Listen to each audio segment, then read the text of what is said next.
So what are some ways that agents can partner with investors? Because I believe that there's a separation between the two, and I know that agents look down on investors and wholesalers in some cases. Yeah. A lot of investors have this, type of, I guess, belief about real estate agents, right? But yeah.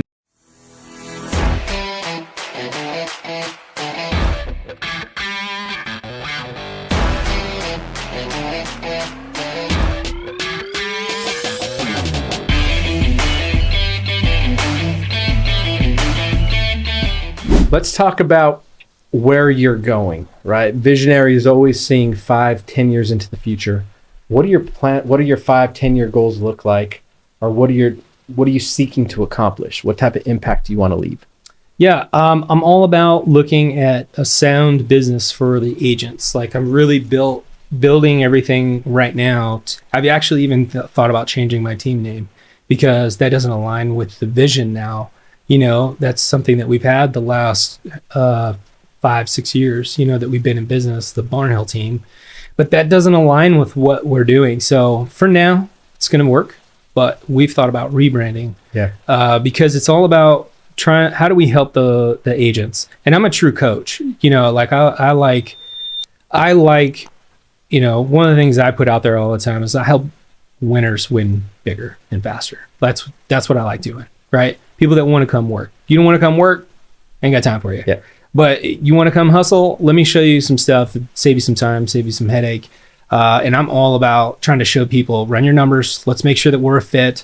Let's look at profit, not look at just home sales. You know what I mean? But we do plan on being the number one in the next 5 years. We want to be that preeminent choice in Columbia as a team. It won't be me running the houses though, but I want to help us as a team do that. I want us, because I think we can do it better. Yeah. And that's why I think with the guys that we've partnered with EXP, we've got a certification process for our agents to help them do that.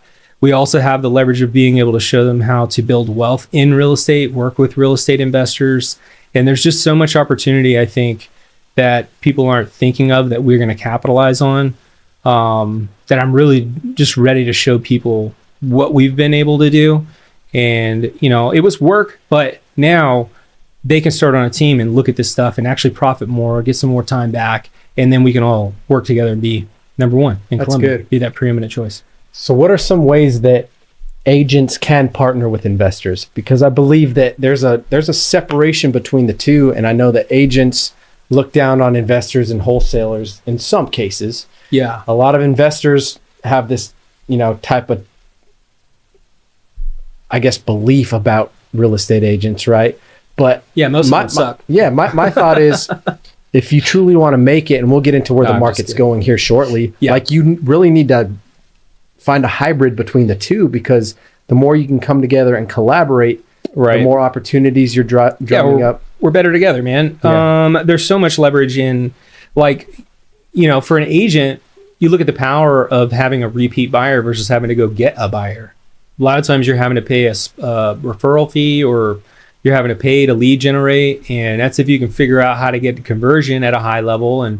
But if you're building relationships with people and you have somebody that can buy, let's say you just have 5 people that are going to buy 3 to 5 properties a year, you got a good business. It's great. You might not have an admin and you got it all going, but you got it going for yourself. You're doing some deals. That's great. So that is some leverage. And then on the investor part, I always tell investors that they should work with multiple agents when they talk to me. I don't want to try to lock them in, like, you have to only work with me. And I think it's really silly, my opinion.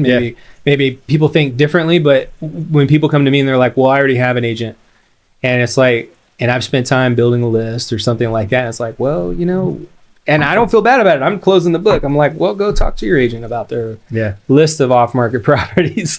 Right. You know what I mean? I want to help you, and I'm not trying to lock you down, but I think that there's an opportunity. People just gotta, in general, some of the people, not everybody is this way, but people just got to be a little more open-minded. You should be able to, you look at these programs and they try to get you to start. What's some of the first things that they tell you to do? You need to go talk to 5-10 agents, and you need to go figure out which ones are going to send you properties, and you want to start getting that inbox overflowing with properties coming in via wholesalers, agents.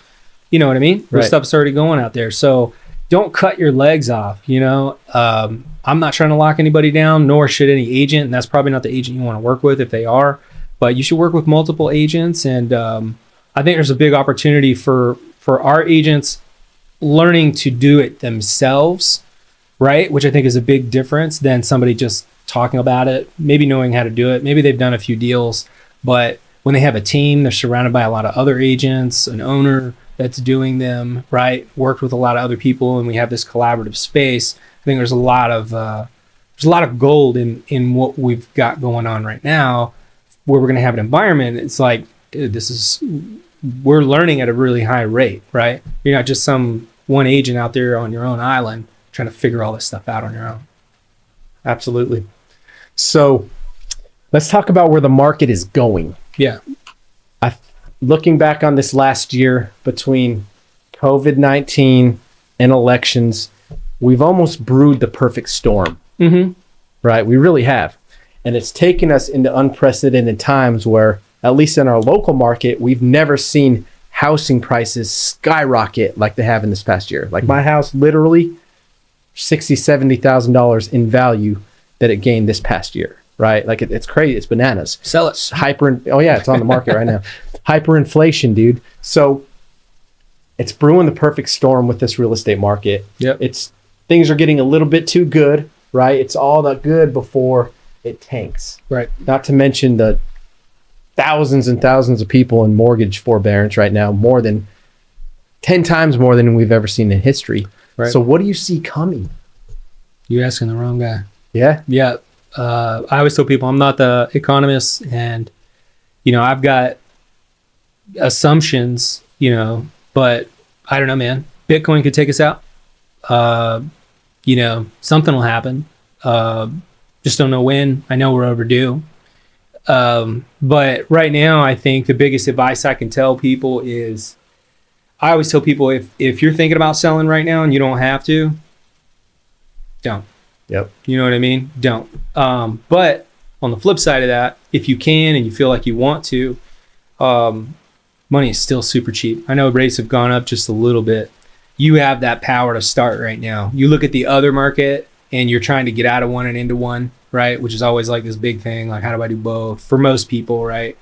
I think right now, if you can, do it, because you counterbalance and the interest rates that are today and maybe a lower price point home over a 30-year mortgage. This is personal stuff, I know, not investing stuff. Right. But this is the recommendation that I give everybody is if you can do it, you can see yourself doing it. Money is cheap and you got the power to start right now. We've been getting 32 offers in a week, 14 in 24 hours. I've heard of other stories higher than that. And we actually run a highest and best system that we have documented to make sure we're in still good relationships with the agents and the buyers and all that stuff for our sellers to capitalize on the situation. But 10.5% increase from 19 to 20, right? So I know we're going to probably have another uptick this year. So that's double digits. It was 6% increase from 18 to 19. So those are huge increases in price sales. My listing appointment actually later today, I talked to her about 3 years ago, and I think she was only able to get like in the low 100s. Now we're going to be over 150 probably. It's incredible for the home. So, and that was her thing. Before she wasn't able to get enough out of the house, but now she is in a very short amount of time. Eventually, some of the mortgages come due, right? And that's things happening. Shift, changes from a seller's market to a buyer's market. Yep. And that's when it gets interesting, Yep. right? And that's where I tell most investors, agents, like, you need to be prepared for what's coming, right? If you want to stay in business, you got to constantly pivot and constantly look at what's going on around you. Yeah. You want to walk around these situations and analyze every single angle so that you have a plan in place to safeguard you, Right. your family, your business for what's to come, Yep. right? It's going to get crazy. I think it will. Keep your cash, stack your cash. One of the things that we're doing on our team right now is actually leveraging low cost ways to find deals. And one of those ways is to teach agents to work their database. We've always been 60% plus referral, repeat, past client stuff. So, if you can leverage that somehow, get some low cost stuff going, or other ways to maybe slash some bills, and if you can generate business and do it low cost or free, what's the cost of me bringing on an agent? Not very much, right? We're just working a split. But if I can teach them to work their database, we have other stuff that we do, but they get the majority of their business, and then I could scale that, right? That's low cost. Yep. That's super low cost, and it's high converting, right? So start educating, just like you're doing right here. We're talking, like, that's what we've really taken on this year and changed, is like educating people. Because when the market does go south and people do need to make those decisions, those will be the ones reaching out to you because you're educating them. And those will be the only people making decisions, the ones that have to. That's right. Right. So get those lines in the water, man. That's what you need to be doing right now and saving cash. That's good.